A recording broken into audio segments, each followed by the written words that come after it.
You and me, we ain't nothing alike. Let's set the record straight. Those words you say, they hold no weight, they like. Let's set the record straight. You'll never break the man before you're out. Hello everyone, welcome back to another Diecast review. Today we have a Kyle Larson race win from Bristol. Now we had a little bit of help from Chase Elliott to get this win.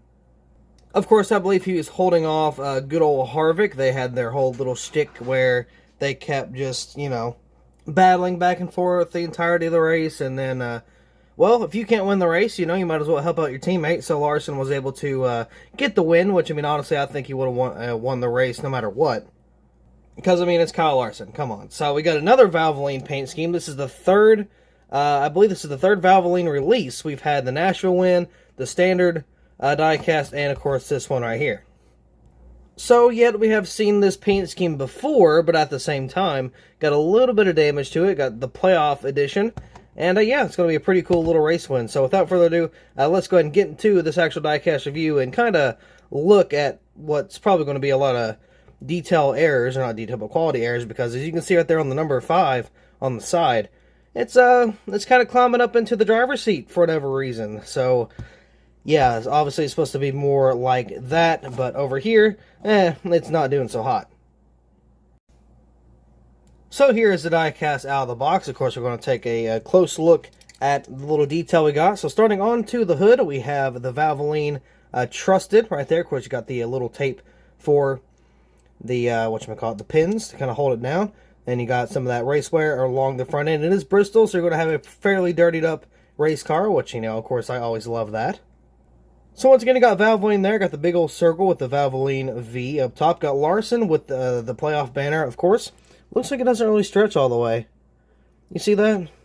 Like on the sides, it just barely doesn't reach. Oof. Oh well, it is what it is. Now, it's okay. So I've seen some of these that don't have these and some of these do. But normally, on a race win, you would have the little camera stickers that are right here. And some of them don't have it. So I don't know if that's accurate. Because, I mean, obviously the camera is still there, but I didn't know if, like, all of them have the sponsors on it, or if some of it is just blank. But either way, it's missing, so it's kind of weird. I don't know if that's super accurate or not. I would assume not, but, you know, maybe so.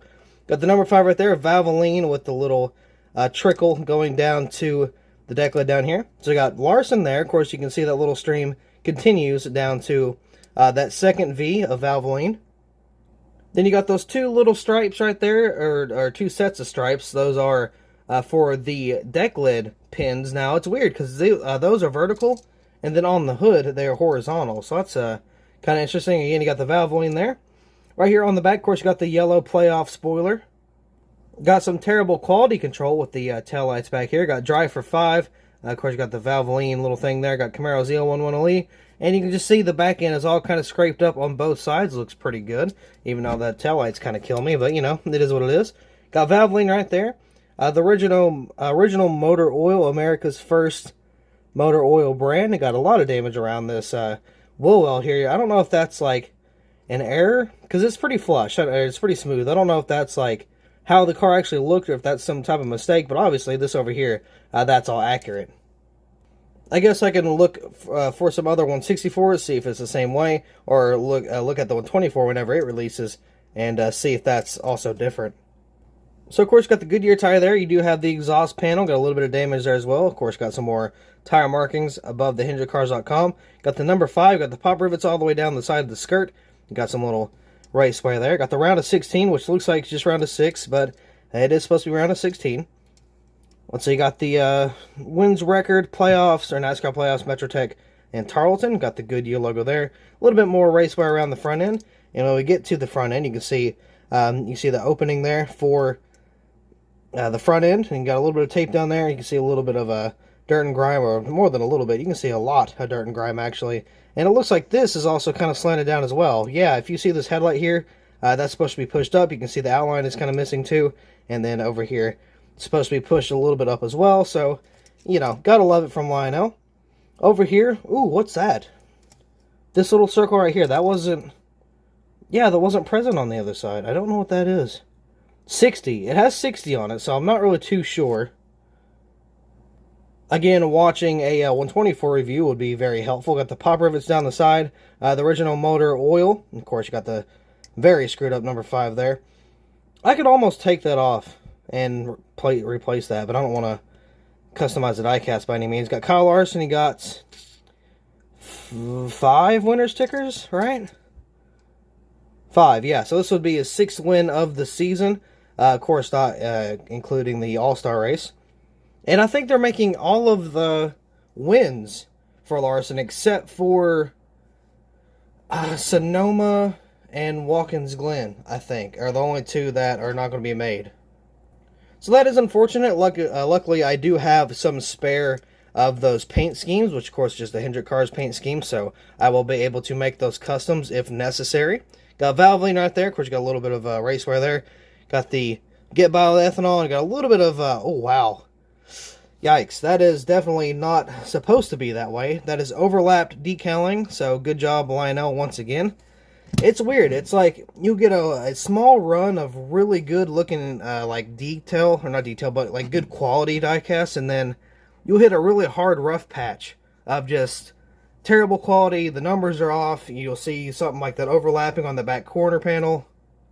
It's like kind of like a back and forth, because it's, or at least for me, it's not like, oh, I'll get a good one, a bad one, a good one, a good one, a bad one, a good one, a bad one. It's like I'll get 5 or 10 good ones, and then like 2 or 3, 4 bad ones, and then back to the good ones. So I don't really know why it kind of goes up and down like that, you know, other than the quality not really being any way of consistent within the Lionel's garage. But, you know, garage, not garage. They're not the warehouse either. The factory, I guess. I don't really know what they got going on, but they need to fix something nonetheless.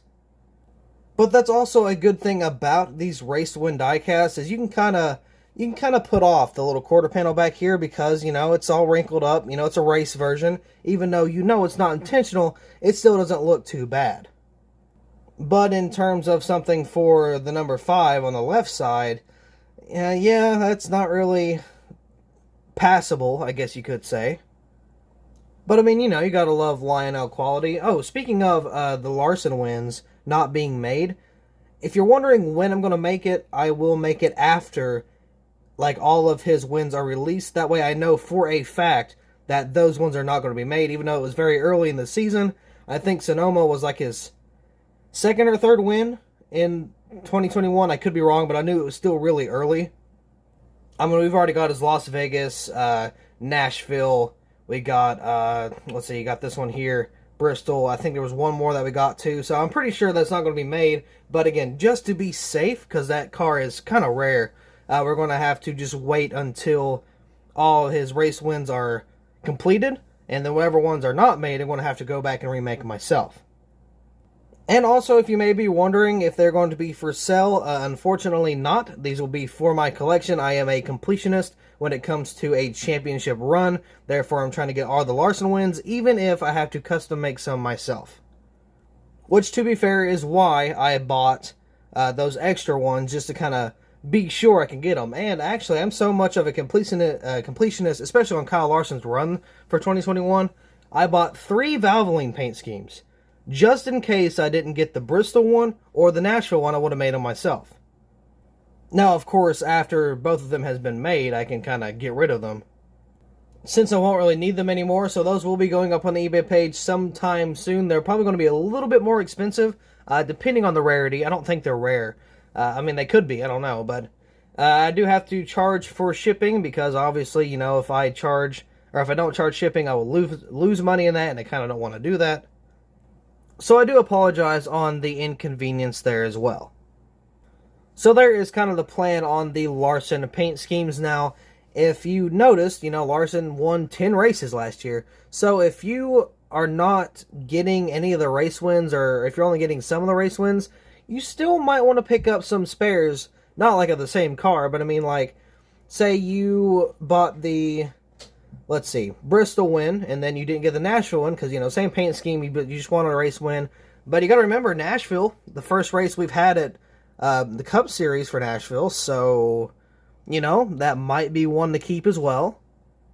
And not to mention with Kyle Larson, now, okay, so for any championship drivers, I've noticed this with, like, Kyle Busch, Logano, all kinds of stuff. So just kind of, from experience, kind of hear me out on this. The primary paint scheme from that driver to win the Cup Series or whatever series championship, right? It gets rare. It does. Like any variant of it gets rare. So Kyle Busch won the 2019 Homestead Championship.